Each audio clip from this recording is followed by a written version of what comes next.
maglalaba eh.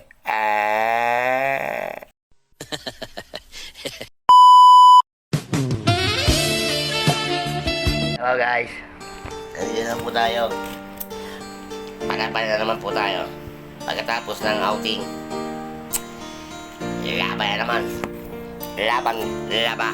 So nakikita nyo guys. Ayan o.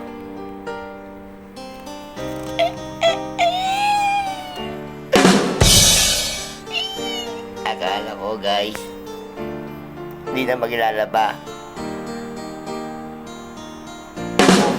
Hindi na ako maglalaba. Ito pala. Ako pa rin pala.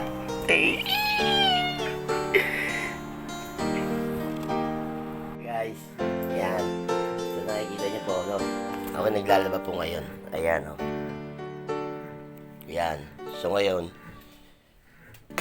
hindi ko na ginamit yung maliit na washing namin. Yan. Kasi yung gusto ng misis ko, kailangan daw marami malaban. Kaya po, washing machine. Akala ko siya maglalaba. Mas malaki pang washing machine ang binili niya. Ito po guys, oh.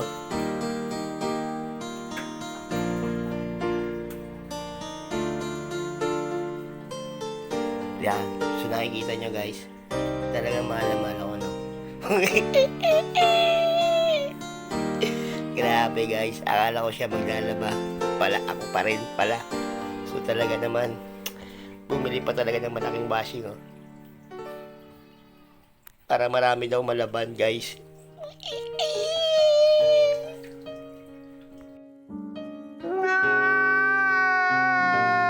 Mamaya guys, magluluto naman tayo.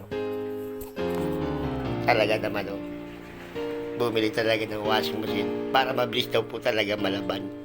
Akala ko siya maglalaba guys.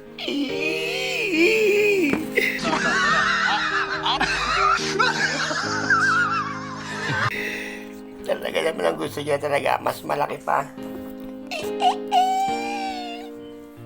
Akala ko siya maglalaba eh.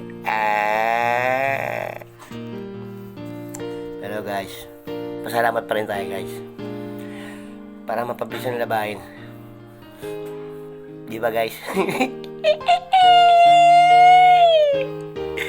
Kaya, sa lahat na naglalaba, palakasan na lang.